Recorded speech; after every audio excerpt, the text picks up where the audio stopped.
अस्मद्गुरुभ्यो नमः। श्रीमते रामानुजाय नमः। श्री अलवेलुमंगा समेत श्री वेंकटेश्वर स्वामी नमः। श्री कृष्ण परमात्मने नमः। श्री गोदादेव्यै नमः।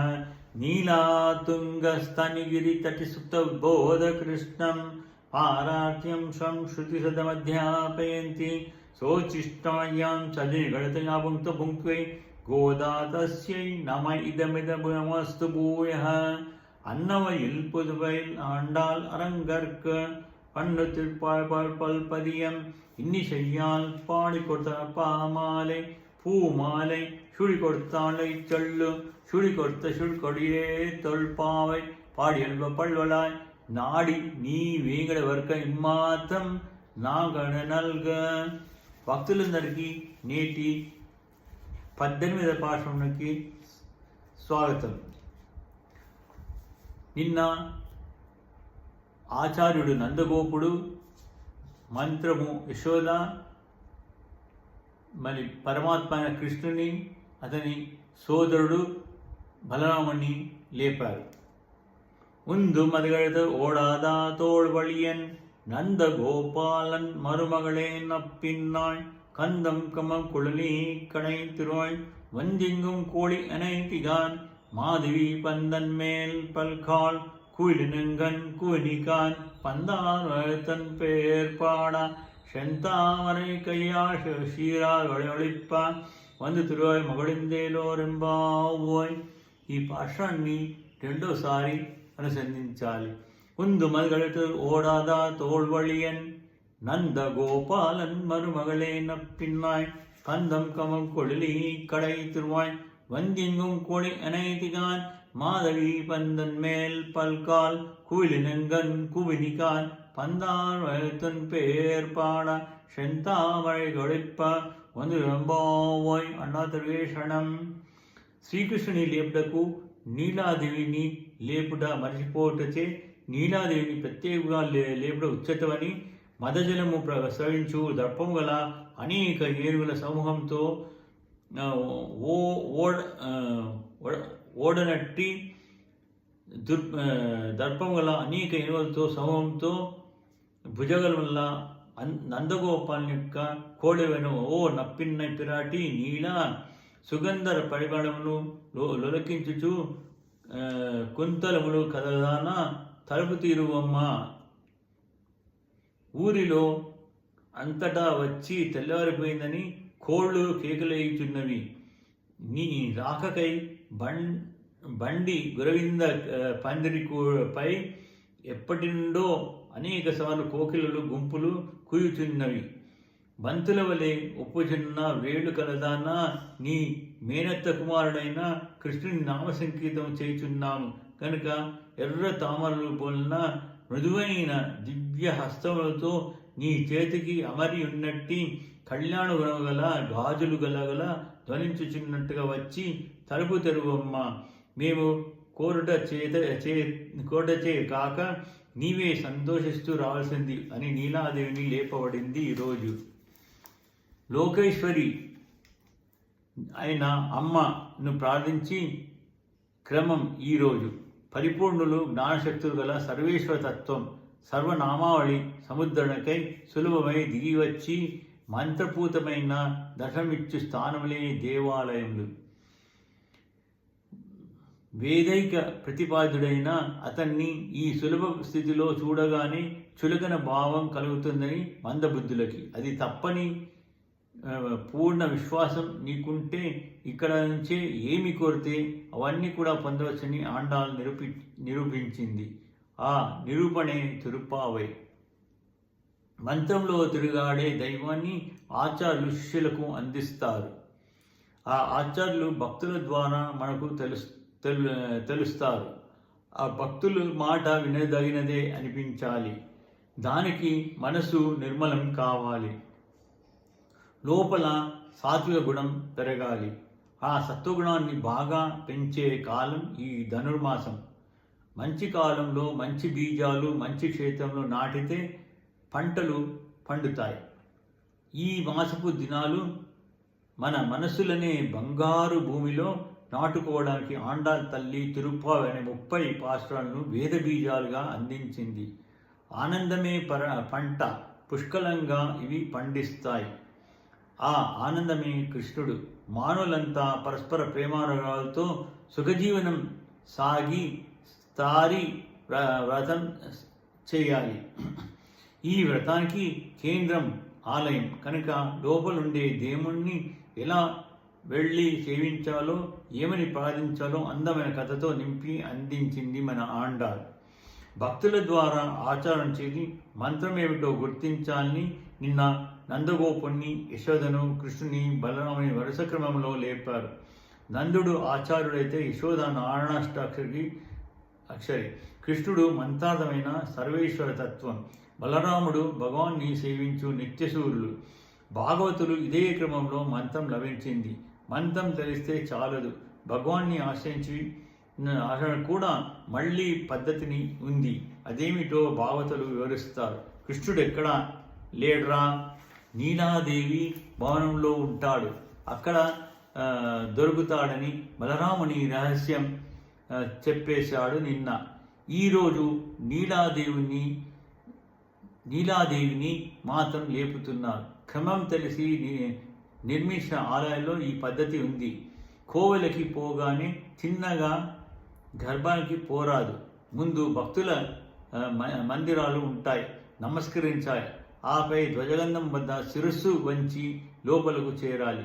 ఆచార్యుల ఆలయం ఉంటుంది, మొక్కాలి, ప్రదక్షిణ చేయాలి. అప్పుడు అమ్మవారికి కోవెలని విడిగా ఉంటుంది, అక్కడ చేరాలి. ఆమెను విడిగా ప్రార్థించి ఆ తరువాత గర్భాలయంలో స్వామి దరి చేరి, ఇది సంప్రదాయం.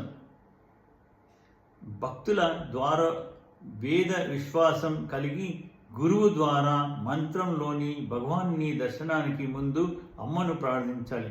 అమ్మయే పాపాలెన్నో ఉన్న మనని చేరదీసి బుద్ధి చెప్పి స్వామికి దయ పుట్టించి ఆ తండ్రి చేత రక్షింపజేస్తుంది. కావలసినవన్నీ కూడా ఇప్పిస్తుంది. అమ్మ పేరు శ్రీ, అంటే మన మొర వింటోంది, వానికి వినిపిస్తుంది. మనం వెడితే ఆశ్రయింపబడుతుంది. తండ్రిని మన కోసం ఆశ్రయిస్తుంది. ప్రేమతో బుద్ధి చెప్తోంది, ఇద్దరిని కలుపుతుంది. అందుకే అమ్మ ద్వారా వెళ్ళాలి, కానీ ఎదురుగా ఆయన ఉన్న తిన్నగా పోరాదనేది ఒక రహస్యం. అమ్మకి లక్ష్మి అనే పేరుతో పాటు పురుషాకారం అని మరో పేరు. పురుషునిగా చేయును. పురుషుడు అంటే పూర్ణుడని అర్థం. పిల్లలపై కోపం వచ్చి వదిలేసే తండ్రి అపూర్ణుడు. మనమంతా దేవుని పిల్లలం. ఆయన కోపంతో వదిలేశాడు. కోపం పోయి కరుణ రావాలి, అది మనసులోంచే కదిలి రావాలి. ఆ కారుణ్యమే మన అమ్మ. అది ఉంటే కోపం పోతుంది. కనుక అమ్మ చోటు స్వామి హృదయమే. కరుణకు వేరే రూపం ఉంది కూడా, అయితే అతన్ని వీడి ఉండదు. ఇద్దరూ కలిసి ఉంటే అది శ్రీ ప్లస్ నారాయణ, శ్రీమన్నారాయణ తత్వం.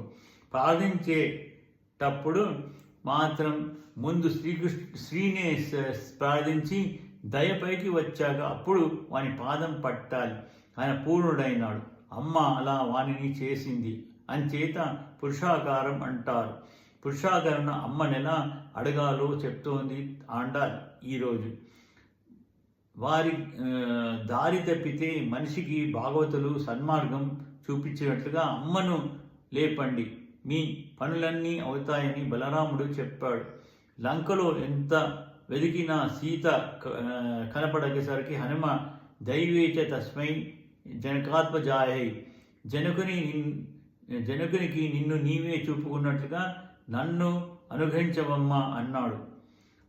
అశోకవనంలో కనబడింది అమ్మని ఆమె చూపుకుంటోంది. ఆమెని చూచి వచ్చినందుకు హనుమకు ఆలింగన భాగ్యం కలిగించాడు రాముడు. భగవంతుడు ఆచార్యునికి కుమారుని వలె లొంగిపోయినట్టు లక్ష్మి కోడవలే నమ్రతతో మెరుగుతుంది. ఆచార్య సంబంధంతో తమని చెప్పుకోవడమే దేవునికి అమ్మకు కూడా ఇష్టం. కృష్ణావతారంలో అందరికంటే నీలాదేవికి అధికారం, కృష్ణుడిపై స్వాతంత్రం ఉన్నాయి. ఆమెని నప్పిన్నై సుందర కుమారి అంటారు. ఆమెను మేల్కొల్పుతోంది ఈరోజు ఆండాల్. మదమెక్కిన గజములుగా అవలోకిగా ఓడించిన భుజ బలములు గల సంపన్నుడైన నందగోపుడా కోడలా నప్పిన్నై పిరాటి సుగంధాలు వెదజల్లే శిరోజములు కలదానా కోడి పెట్టలో అచ్చంతట అరుచుచున్నవి లేచి రావమ్మా గడియ తెరువుమా. కృష్ణుడు కోలాపీడాన్ని నలిపేశాడంటే నందుని భుజబలం కొంత వచ్చిందన్నమాట. అంత బలం నందునికి ఉంది కనుకే కంసుడు యమున దాటి ఊళ్ళోకి వచ్చే సాహసం చేయలేదు. నందుడి చేతిలో బల్లము అంత బలం ఉంది. ఆచార్యుని ఉపదేశముద్రే ఆ బలం. వారున్న చోట నందవ్రజం రజోగుణ అనే కంసుడు అక్కడికి రాలేడు. మనలోని అహంకారం అనే ఏనుగు కులం గొప్పదనో ధనికుడనో బాగా చదువుకున్నాడనో 3 రకాలుగా మదాలను కలిగిస్తూ ఉంటుంది. గురువు ఉపదేశంతో వాటిని పారదోలుతాడు. ముందు వీరి కోడల అంటే ఈ ఊళ్ళో కానివారు ఎవరులే అని నీలాదేవి పలకలేదు. దాంతో నందగోపునికి సంబంధంతో పిలిచింది ఆండాల్. ఈమె సౌందర్యకి వశుడై కృష్ణుడు ఉంటాడు. ఈమెను నల్లని దీర్ఘకేశంబద ఉండి కృష్ణుని వశపరుచుకొని ఉంటుంది. ఆ వ్యామరూప కేశాలకు గంధం సర్వగంధుడైన స్వామియే. పిల్లలము పువ్వులు మూడవము అంటే నీవు ధరించదగదునా. అజ్ఞానమనే గడియ తీవలసిన నీవు కృపవు. మా కర్మ ఆయన్ని మా నుండి దూరం చేసింది. మా కృపవు నీవే కనుక తిరిగి ఆయన్ని కృపాళువుగా చేయగలవు. రక్షించే సమయం తెల్లవారింది. నిన్ను అడగగానే తెలివి ఏర్పడిందని ఇన్నాళ్ళకి గురువులు బోధించినవి తెలిసాయి. ఆ గురువులు కోడి సమయం సరిగ్గా సూచించే గృహ పక్షి. పిల్లల కోడిలాగా శిష్యులతో సంచరిస్తూ యోగ్యమైన ప్రకృతిలోంచి గ్రహించి గురువులు అంతటా తిరుగుతూ ఉన్నారు. మీ పెరట్లో మాధవీలతపై నీ వద్ద పాట నేర్వాలని చేరిన కోకిళ్ళు గురువుగా చూచే శిష్యుల వలె పదే పదే కూస్తున్నాయి. అబ్బే ఆడవాళ్ళు. ఆ లత శ్రీపతి వాని దివ్య ప్రబంధాలు కోకిల కూజితాల వలె శ్రవణ మధురాలు. విశ్వాన్ని ఆడుకునే బంతి వలె ధనిసిన తల్లివి నీవు. జగల్లీలలో ఆ బంతి గెలిచి నీ చేతపట్టావు. నీవు మెచ్చే మేనభావాన్ని కూర్చి పాటలు పాడుతున్నా. అక్కడ నుండి పడకపై పడుకుని లోపలికి రమ్మనకు నీవు లేచే అందం చూడాలని వచ్చామమ్మా.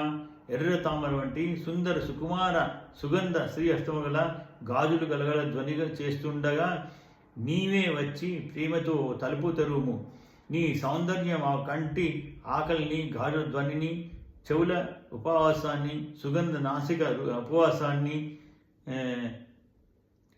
పాట నాలుక ఉపవాసాన్ని తలుపు నీవు తాకినప్పుడు మేము ఇటు తాకుతాం.